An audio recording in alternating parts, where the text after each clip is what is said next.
Bien, amigos, la violencia doméstica y el femicidio siguen siendo uno de los grandes retos para la sociedad. Y sobre todo las cifras, los casos que hemos visto últimamente que han sucedido han conmovido a toda la población. Nos acompaña para poner en perspectiva esta temática Marcova Concepción Jaramillo, exministra de Desarrollo Social, también embajadora ante la ONU. Bienvenida, qué gusto tenerla aquí. Gracias. Y gracias por contactarnos porque sí, ciertamente esta situación a todos nos conmovió y los que han trabajado en esas políticas públicas en aras de fortalecer la prevención, como usted, que tuvo la experiencia y una trayectoria al frente al Ministerio de Desarrollo Social, obviamente me dijo, Edna, tengo mucho que aportar. ¿Qué lectura tiene de este incremento de cifras? Y vamos, que no solamente el tema de violencia doméstica, sino hoy nos enteramos de 2 violaciones, 2 niñas embarazadas por familiares. Sí. ¿En qué estamos fallando? Bueno, buenas tardes, Edna, muchísimas gracias por este espacio. Quisiera iniciar planteando lo siguiente. El hecho de lo que vimos el fin de semana con el femicidio de esta joven en Pocrí nos debe llamar no a la reflexión. Ese paso creo que es importante, pero tenemos que ir a la acción y a la urgencia de respuestas más contundentes. El hecho de que situaciones de, por ejemplo, los casos de violencia doméstica que se dan en el espacio generalmente doméstico, privado del hogar, comienza a salir y a tener expresiones públicas un domingo en la mañana, donde personas graban la situación o el evento que realmente ha impactado y conmovido a la ciudadanía, porque simplemente ha salido del espacio doméstico y lo estamos viendo a nivel público. Y a plena luz del día. Sí. Eso nos debe llamar a que tenemos que actuar de una manera más coordinada entre los sectores. Hay una responsabilidad del Estado, y si el Estado tiene una responsabilidad permanente de atender políticas públicas que protejan y garanticen los derechos de la mujer, pues debería ser que las respuestas sean permanentes y sistemáticas. Este es un problema sistémico y legitimado justamente por esas conductas que hemos normalizado en nuestra sociedad. Y dicho eso, tenemos que seguir insistiendo y hablando sobre el tema de prevención. Sí, hay un componente de prevención, hay un componente de atención inmediata cuando los casos son denunciados, porque para que una mujer tome la decisión y la valentía de ir a denunciar es porque tiene la esperanza de que va a contar con un respaldo institucional por un lado, con un apoyo y seguimiento en el momento que ella lo necesite y sobre todo sentir garantía de tener seguridad sobre su persona, sobre su integridad personal, que lo más fundamental es su vida. Entonces tenemos que hacer un alto, un breve alto, pero para decir hacia dónde va a caminar esta sociedad si no tomamos medidas urgentes. ¿Y qué son medidas urgentes? Porque ¿Qué son medidas urgentes, Edna? Medidas urgentes es que comencemos a utilizar fondos presupuestarios que están destinados a vías diplomáticas y decir mañana los 7.2 millones de dólares se redirigen inmediatamente a atención a nivel nacional a la urgencia que tiene el país y las mujeres y las niñas y los niños, por los casos que acabas de mencionar, para atender este tipo de casos. Las situaciones de la justicia. La justicia que llega tarde no es justicia. No es justicia. Ya, para empezar. Segundo, el trabajo de corresponsabilidad de todos los sectores. Esto es un problema que no es un problema exclusivo del gobierno. Esto es un problema de nuestra sociedad. De la sociedad. Es un problema y algo que me parece interesante mencionar, el agresor no se convierte en agresor a los 21 años, ni a los 25, ni a los 30. Hay un proceso de socialización y de generación en los espacios de socialización como las escuelas, los espacios públicos, los espacios comunitarios, los espacios de interacción de los adolescentes y los jóvenes, donde cada vez más estamos viendo menos tolerancia, menos valores en las situaciones, más violencia en los espacios escolares, donde ya el bullying pasaba de hacer probablemente una broma a una agresión con objetos punzocortantes. Entonces, la raíz del problema hay que abordarla. Tenemos que tocar y enfatizar temas de prevención.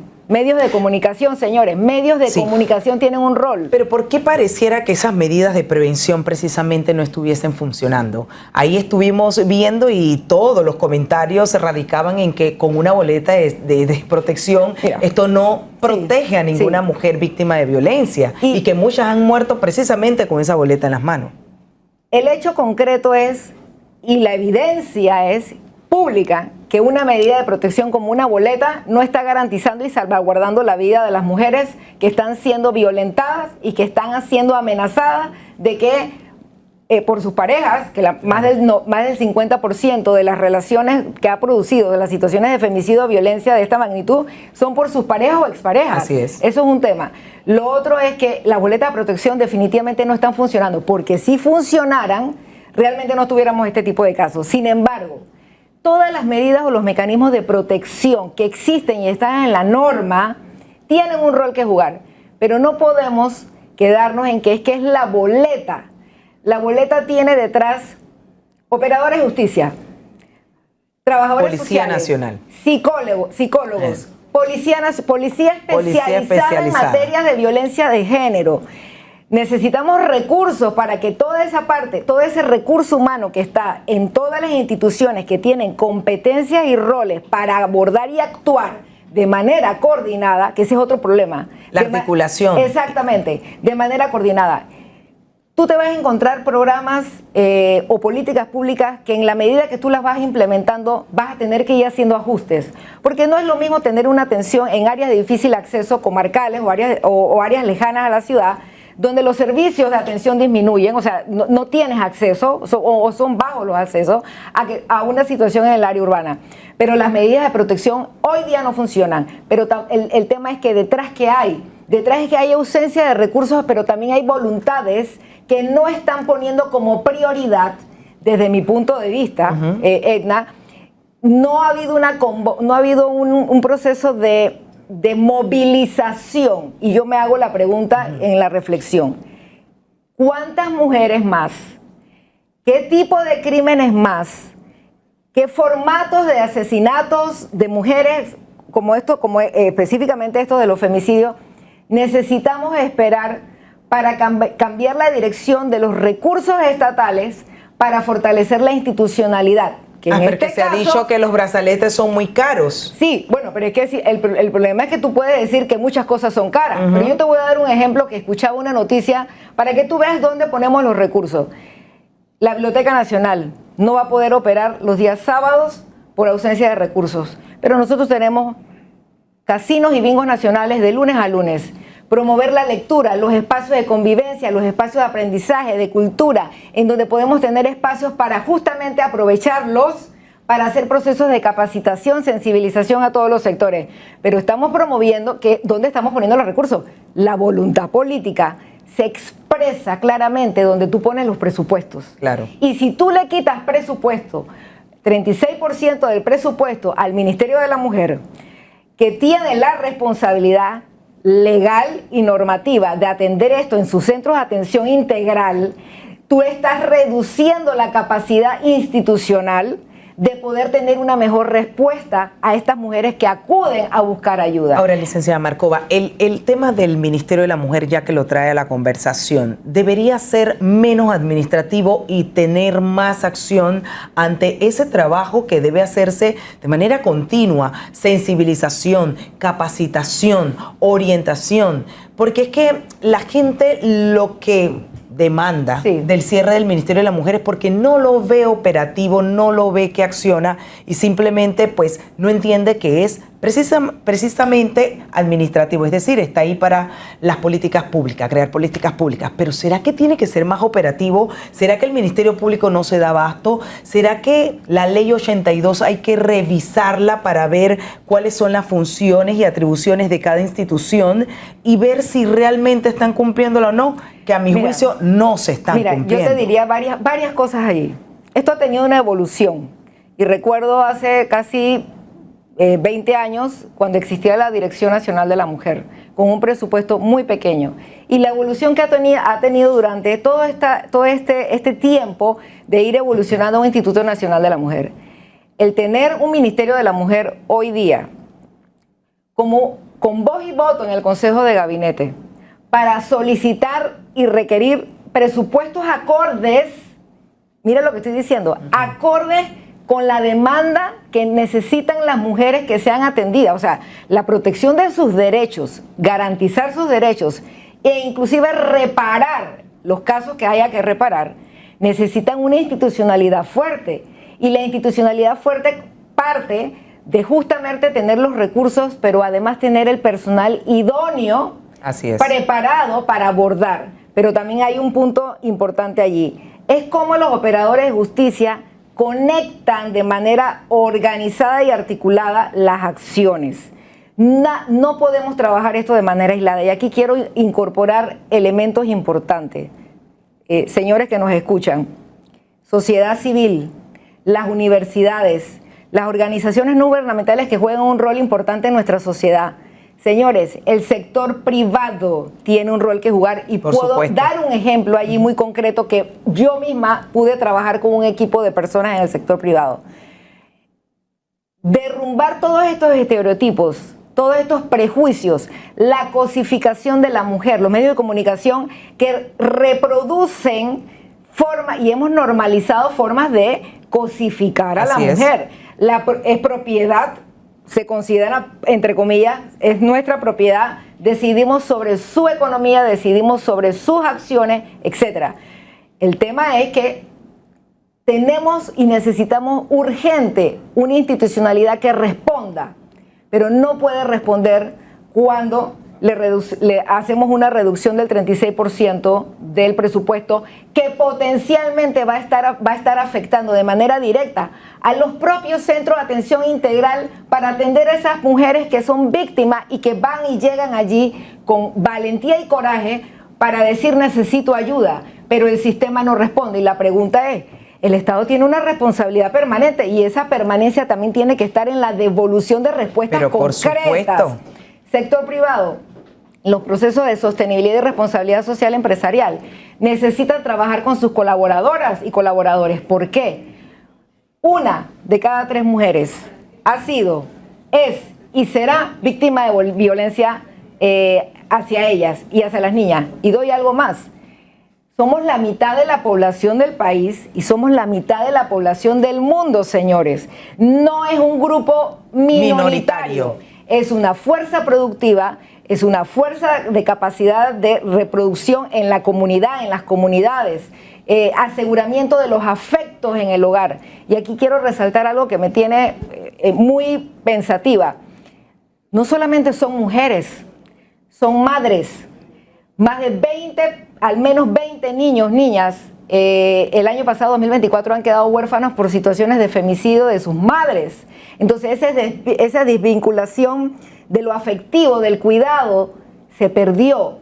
¿Qué va a hacer el Estado para responder y atender a esos menores que han quedado desamparados en orfandad justamente porque sus madres han sido asesinadas, porque el sistema no está atacando o cumpliendo las raíces del problema? Ahora, yo tengo que decir, porque es muy fácil sentarse y decir muchas cosas. Por supuesto, claro, porque ahora comienzan a atacar y decir, pero ¿qué hizo ella cuando estaba al frente al Ministerio de Desarrollo? Porque así somos, ¿no? Yo te voy a dar un ejemplo, pero la posibilidad, he sido docente universitaria y esto no lo he conversado, no lo he venido trabajando hace 5 años. Tengo más de 20 años trabajando y en los distintos roles que me ha tocado en la sociedad panameña, he buscado la manera de hacer un aporte. Claro. En las universidades he sido docente y profesora universitaria.